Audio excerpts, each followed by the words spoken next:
Imagine standing with us right on the cusp of a brand new century. You can almost feel the vibrations of rapid change. Hmm. That's exactly where we are in 1907, a really pivotal year. It's unfolding right at the height of two big eras. Belle Epoque in Europe. Right, that period of supposed peace and prosperity. Exactly. And the progressive era over in the US, a time of intense social and political reform. It was, well, a moment of huge imperial power, incredible technological leaps, and just significant social ferment A everywhere. real turning point. Yeah. So for this deep dive, we've gathered, a stack of sources covering the politics, the economic shifts, the cultural innovations from 1907. All the key areas. And our mission for you, the listener, is to pull out the most important nuggets of knowledge, the key insights. Think of it as a shortcut to being truly well-informed about a year that really echoed throughout the entire 20th century. Absolutely. We're going to look at what happened globally in 1907. Politics, economics, society, culture, tech, science, the works. And not just what happened, but its impact, right? Exactly. Both the immediate effects and the long-term significance, which, often only becomes clear much later with hindsight. Okay, so let's kick things off. The big picture, geopolitics, Europe. The balance of power was definitely shifting. Big time. By 1907, we see the formal emergence of what would become the Triple Entente, an informal alliance, really, between Britain, France, and Russia. And it was pretty explicitly designed to counter the existing Triple Alliance. Right, Germany, Austria-Hungary, and Italy. And the real linchpin, the key piece of this new alignment, was the Anglo-Russian Entente. Signed in St. Petersburg, August 31st, 1907. Yeah, and this deal saw Britain and Russia finally kind of settle generations of their great game rivalry. By basically carving up Persia, Afghanistan, and Tibet into spheres of influence. Very neat lines on a map. It sounds quite cynical, doesn't it? Well, it was pragmatic for them. Short term, it genuinely did reduce tensions between London and St. Petersburg. Less friction there. But the long-term consequences. That's where it gets critical. It essentially solidified the great powers into two opposing camps. Directly, setting the stage for World War I just a few years down the line. And who are the architects behind this? You had figures like British Foreign Secretary Edward Grey and his Russian counterpart, Alexander Zvolsky. They were maneuvering, driven by the shared, growing concern about Germany's rising power. Okay, so alliances shifting. What about empires themselves? The British Empire was huge then. At its absolute territorial peak. Yeah. But interestingly, they were also starting to grant more self-government to settler colonies. Like New Zealand. Exactly. Right. In September '07, New Zealand, and Newfoundland too, they transitioned from colony to dominion status. Which meant more autonomy. Yes, significantly more. It wasn't just symbolic. It signaled a new era, a precedent for the future commonwealths, a real step away from direct rule. And South Africa too? Earlier in the year, Britain granted limited self-rule to the Transvaal and Orange River colonies. That was a step towards forming the Union of South Africa in 1910. Milestones, really, on that long road to independence. But it wasn't all loosening grips, was it? No, not at all. It's quite a contrast. While Britain was doing that, other empires were tightening their hold. Take Japan. Fresh off the win against Russia in 1905. Right. They used the Japan-Korea Treaty of 1907 to basically force the Korean emperor out, disband the army, and put Korea's government under Japanese supervision. Making it a protectorate. Essentially, yeah, before outright annexation in 1910. And this sparked fierce Korean resentment, guerrilla resistance. But the world didn't really react. The international protest was surprisingly muted. And similarly, that Anglo-Russian Entente we mentioned, it effectively divided Persia, Yeah. undermining its own constitutional revolution and paving the way for a coup. So 1907 diplomacy often just trampled smaller nations. Pretty much great power politics in action. Meanwhile, back in Europe itself, even with relative peace between the major powers, there was internal trouble brewing. Oh, definitely. Look at Russia. Tsar Nicholas II dissolved the Second Duma, the parliament, in June. Right, and with Prime Minister Stolypin, they brought in this really restrictive new electoral law. Basically a royal coup. In effect, yes. It stabilized autocratic control for a bit, short term, but long term. It pushed liberals and revolutionaries further away. You can draw a line from there to 1917. And Austria-Hungary. Also simmering with ethnic tensions. You had the Nova massacre in October '07. Hungarian police killed 15 Slovak peasants. Tragic. And that became a rallying point. The huge one for Slavic nationalism really inflamed things. But amidst all this tension, there was a surprising bright spot, wasn't there, in Finland? Absolutely remarkable. Right. Finland technically an autonomous Grand Duchy under Russia, Right. held Europe's first national election with universal suffrage in March 1907, and crucially, that included women. The first time women could vote and be elected nationally in Europe. Yes.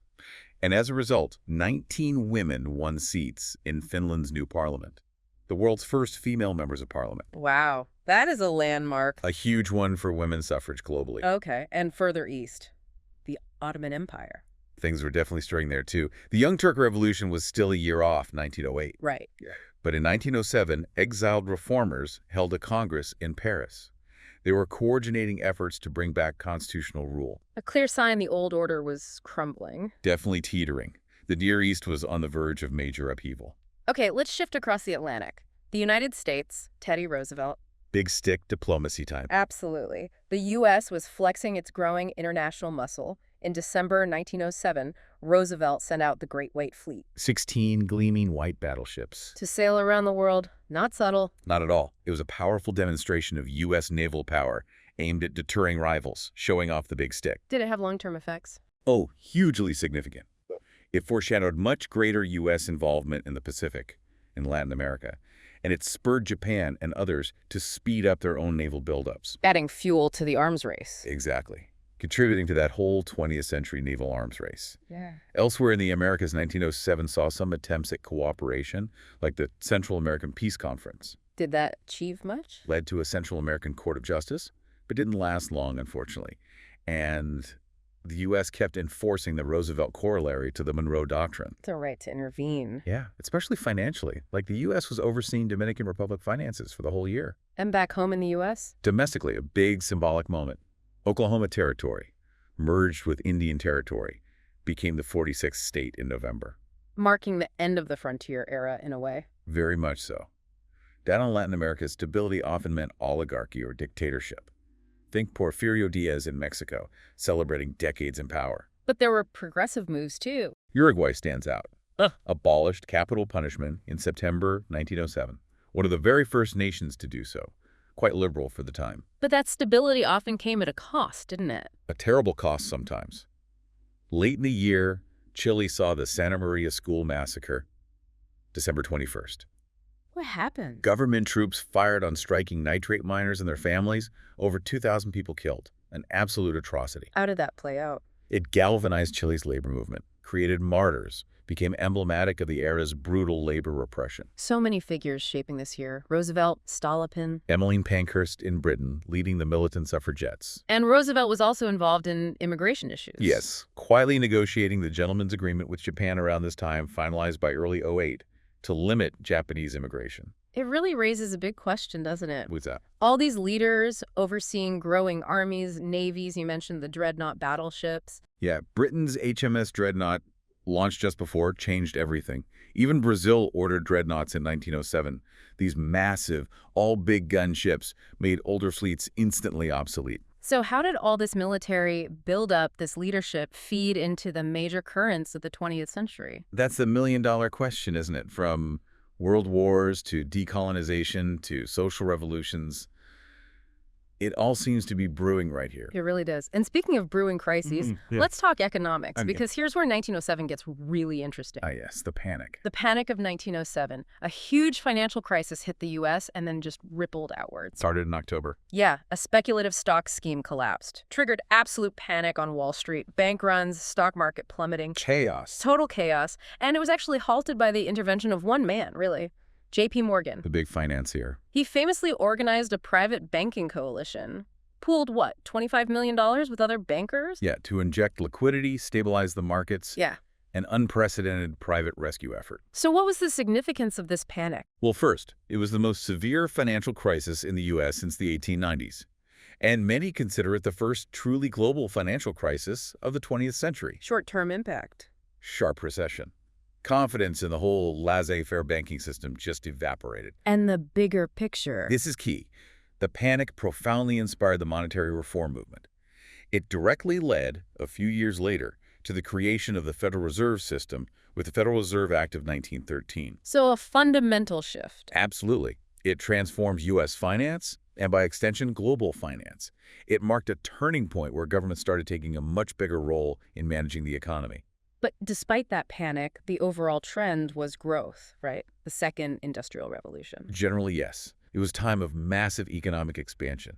Industrial output, trade growing globally, steel, oil, electricity, booming industries, especially in the U.S. and Germany. Creating jobs. Lots of new jobs, yeah, including more white-collar positions Yeah.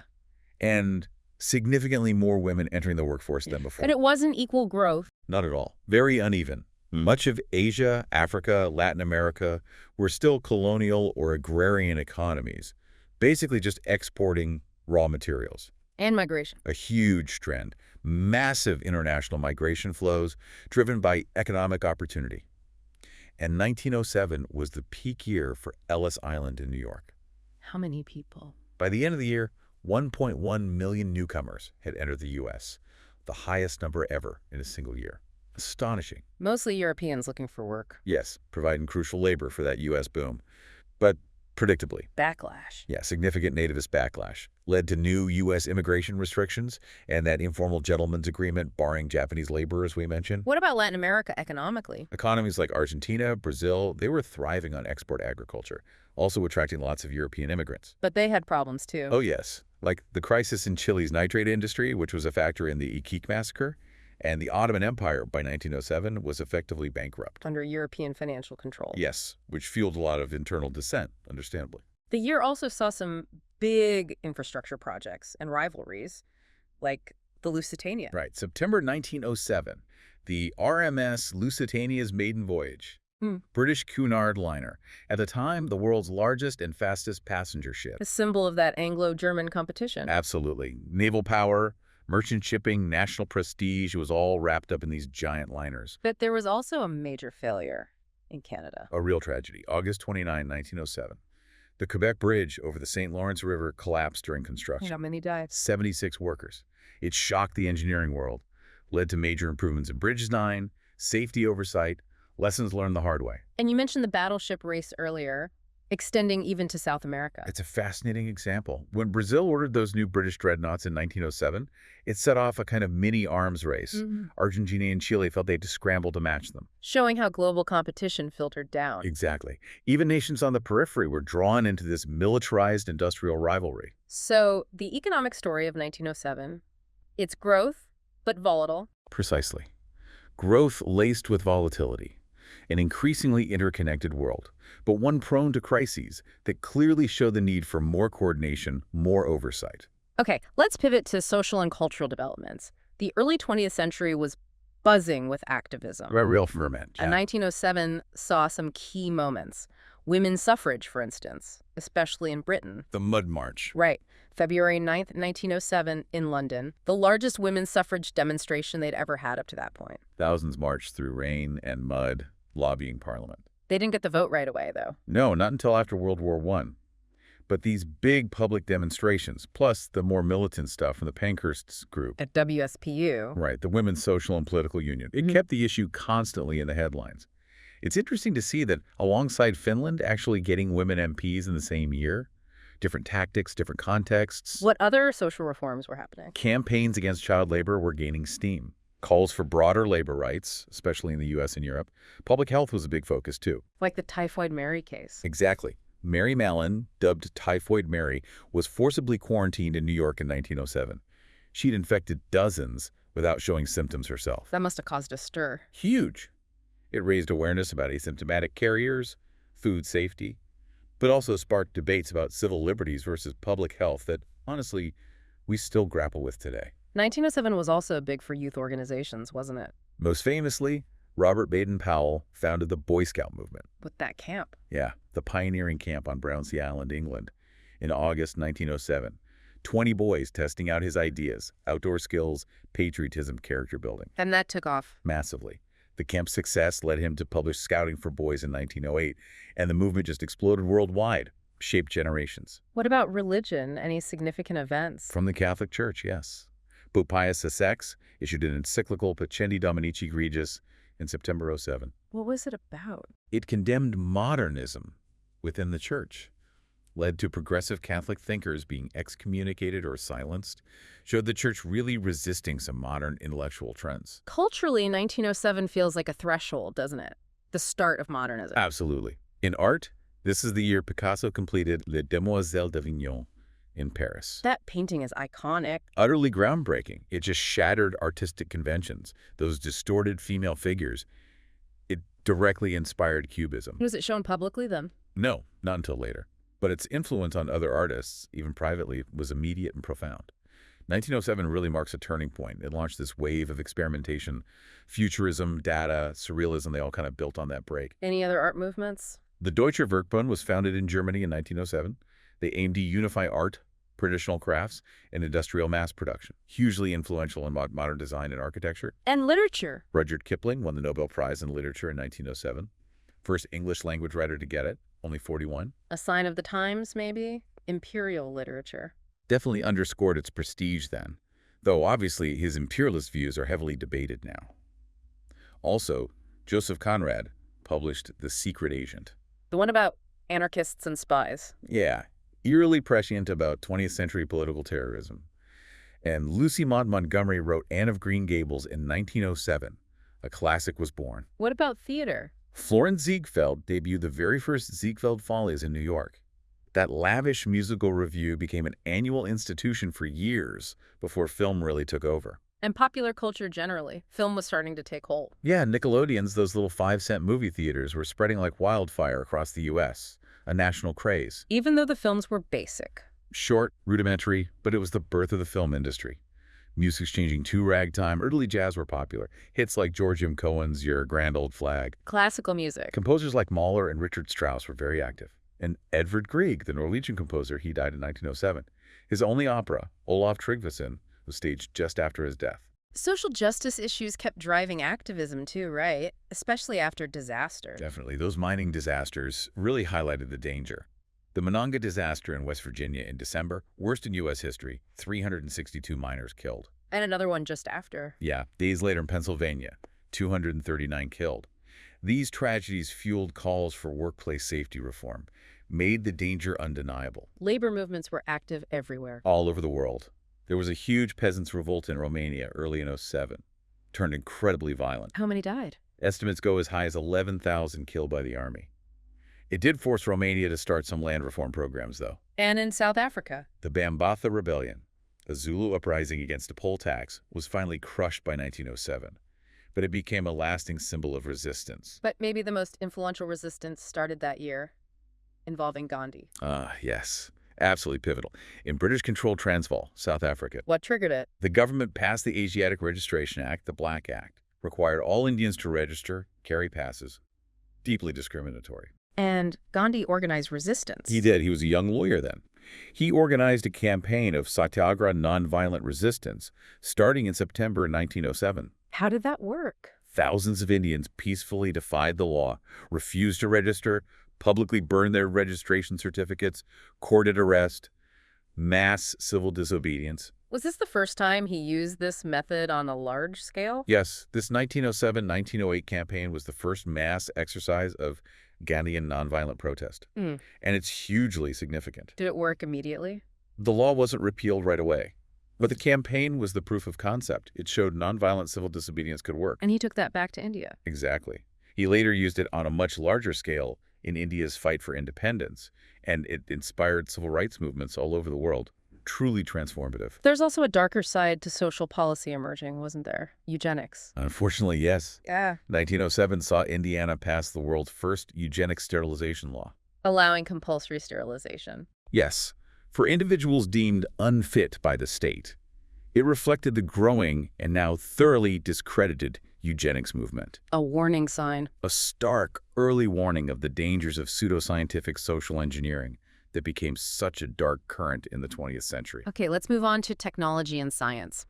1907 seems to have been packed with breakthroughs. It really was bristling with innovation. One of the biggest, maybe, was the triode vacuum tube, the Audion. And Lee DeForest, absolutely fundamental. He added a third element, the grid, to the existing vacuum diode. Creating the first electronic amplifier. Precisely. The first device that could take a weak electronic signal and make it stronger. This triode tube became the foundation of electronics. Enabling radio. Early radio broadcasting, long-distance telephone networks, eventually even computers. The Audion basically ushered in the electronic age. DeForest is often called the father of radio for a reason. And Marconi was busy too. Also in telecommunications. October 1907, Marconi inaugurated the first regular commercial transatlantic wireless service, Ireland to Nova Scotia. Proving long-distance wireless was viable. Yes, reliable over oceans, foreshadowing the global communications network we have today. What about flight? We know the Wright brothers were active. They were refining their flyer, yes. But in Europe, 1907 saw what's considered the first helicopter-free flight Really? A helicopter? by Paul Cornu, a French bicycle maker, November 13th. His craft was primitive, twin rotors, How high to get? lifted him about a foot off the ground for maybe 20 seconds. A tiny hop, But significant. hugely significant, laying the groundwork for helicopter development that would take decades to fully mature. And new materials, something called bakelite. Yes. Created by Leo Baekeland, a Belgian-American chemist. He patented it in July 1907. It was the first fully synthetic plastic. Launching the modern plastics industry. Absolutely. Bakelite was incredibly versatile, heat-resistant, non-conductive, soon used in everything from radio casings, telephones, jewelry. They called it the material of 1,000 uses. And things for the home were changing too. Technology was creeping into the home. 1907 saw the introduction of the first electric washing machine, supposedly patented that year. A huge labor saver. And vacuum cleaners. James M. Spangler invented the first practical portable electric vacuum cleaner in 1907. He sold the patent to William Hoover. And the rest is history? Pretty much. Hoover became synonymous with vacuum cleaners. These were early signs of that 20th century wave of electric home appliances. Transportation tech. We mentioned the Lusitania. Any other highlights? There is an incredible endurance feat. The Peking to Paris motor race of 1907. Peking to Paris by car. In 1907. Yes. Nearly 10,000 miles over incredibly rough terrain. It was a sensation. Showed how robust these new motorcars could be. Captured the public imagination. Signaling the future of the car. Clearly presaging its global dominance. And photography got more colorful. Literally. The Lumiere brothers in France released the autochrome Lumiere process in 1907. The first commercial color photography. That's right. It used tiny, dyed potato starch grains on a glass plate. Produced these beautiful, somewhat pointillist color images, a real breakthrough in capturing the world's hues. Paving the way for color film later. An essential step, yes. The Nobel Prizes that year must have reflected this scientific excitement. They certainly did. Physics went to Albert A. Michelson, the first American Science Nobel laureate, for his super-precise optical instruments and measuring the speed of light. History. Edward Buckner, for discovering cell-free fermentation, showing enzymes could work outside living cells. Basically launched biochemistry as a field. In medicine. Charles Laveran, who had early discovered that protozoa caused malaria. Foundational work in tropical medicine. There was also progress in understanding the Earth itself, its age. A profound development. Around 1907, scientists like Bertram Boltwood started using radiometric dating based on radioactivity. What did they find? Boltwood calculated the Earth was at least 2.2 billion years old. We know now it's closer to 4.5 billion. But still revolutionary then. Absolutely. It confirmed these immense geological timescales, far older than previously thought, showed the power of the new physics of radioactivity. And Ernest Rutherford formulated the concept of the half-life of radioactive elements in 1907 too. Crucial. Any other fields moving forward? Geology? Psychology? In geology, 1907 saw the identification of the Moyne Thrust Belt in Scotland. British geologists showed older rocks pushed over younger ones along a massive fault line. Key evidence for understanding mountain building and later plate tectonics. Medicine. Paul Ehrlich was hard at work on his magic bullet concept, trying to develop chemicals that would target specific diseases without harming the body. And psychology. Freud and Jung. Carl Jung published The Psychology of Dementia Praecox in 1907, expanding ideas about schizophrenia. And Sigmund Freud's influence was definitely growing. Psychoanalytic circles were forming in Vienna. So, summing up the science and tech of 1907, it feels like building blocks. Very much so. The triode tube enabling electronics, bakelite launching plastics, color photography, breakthroughs in physics, geology, medicine. All contributing massively to the transformation of society. Undeniably. Many of 1907's innovations have a clear line straight to our modern world. Science was accelerating, setting the stage for even bigger shifts. Okay, to really pull this all together, let's do a quick regional recap. Touch on some highlights for different parts of the world in 1907. Good idea. So Europe first. We covered the Triple Entente, Russia's Duma dissolution. Finland's election. Right. And the Second Hague Peace Conference also happened in 1907. 46 nations met, adopted conventions on the rules of war. How ironic, just before WWI. Deeply ironic. And Britain's Mud March for suffrage, contrasting with Finland. Also, don't forget natural disasters like the big earthquake in Kingston, Jamaica, then a British colony. North America, U.S. and Canada. U.S., obviously, the Panic of 1907 dominates the economic news. But the Progressive Era also saw things like the first Federal Employer Liability Act, protecting railroad workers. And culturally. Yeah. Ziegfeld Follies. And the very first New Year's Eve ball drop in Times Square. A brand new tradition started right there in 1907. Canada had its boom, attracting immigrants, but also that tragic Quebec Bridge collapse. Shifting to Asia. Japan solidifying its hold on Korea was huge, but they also signed agreements with Russia and others, cementing their regional power. China. The Qing Empire was trying reforms, facing unrest, revolutionaries plotting. But then you also have the discovery of the Diamond Sutra in the Dunhuang Caves, that ancient heritage popping up amidst the turmoil. India. Gandhi's Satyagraha, starting in South Africa, was key for the future independence movement. But 1907 also saw the Indian National Congress split internally, and that Anglo-Russian deal carved up spheres in Persia, Tibet, Afghanistan, global power play. Africa, still mostly under colonial rule. Overwhelmingly. South Africa saw ex-Boer regions get self-rule, but also the Bambatha Rebellion crushed. German colonies were dealing with the aftermath of brutal wars like the Hurriot genocide. Nationalist feelings growing. Definitely. In Egypt, for instance, the Al Ali Sporting Club was founded in 1907. Ostensibly a sports club, but really a gathering place for anti-colonial organizers. Latin America and the Caribbean. Mexico under Diaz, Yeah. Chile's labor unrest and the massacre, Uruguay abolishing the death penalty, U.S. intervention in the Dominican Republic, Cuba. That Central American Peace Conference tried regional diplomacy, even if the court it created didn't last, and the Caribbean hit by disasters like the Kingston quake. And finally, Oceania, Australia, New Zealand. New Zealand officially becoming the Dominion of New Zealand in September was a big step towards nationhood. Australia. Australia established the concept of a living wage through something called the Harvester Judgment, a really groundbreaking social policy for 1907. Elsewhere, lots of colonial territories, but also the start of Antarctic exploration's heroic age, with Shackleton's Nimrod expedition setting out. Wow. Okay, so pulling all these threads together, what is the lasting legacy of 1907? What does it all mean for us now? Politically, it's stark.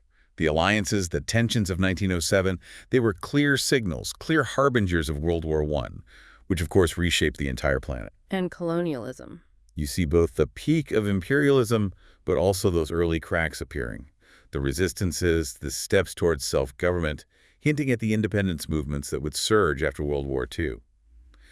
Gandhi's 1907 Satyagraha is a prime example, a new technique that would help dismantle empires. Economically, the panic. It wasn't just a temporary crisis. It directly spurred the creation of modern financial systems, like the Fed, designed to manage economies more actively. It set precedents for how we respond to crises even today. And socially, the reforms. Many of the pushes in 1907 for labor rights, suffrage, social welfare eventually bore fruit.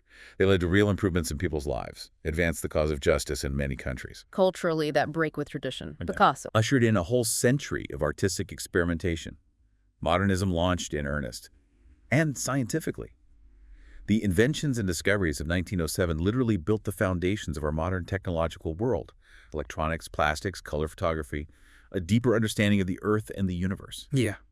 It all connects back. So 1907 is like a snapshot of the early 20th century's energy. Exactly. A microcosm. Full of dynamism, empires clashing with innovation, incredible hope for progress side by side with really ominous signs of conflict. So thinking about all this, a final thought for you, our listener. What connections can you draw between these seeds planted back in 1907, the alliances, the tech breakthroughs, the social movements, and the world you live in today? It really shows how that century got going, doesn't it? Driven by human ingenuity, ambition, and all its unpredictable consequences.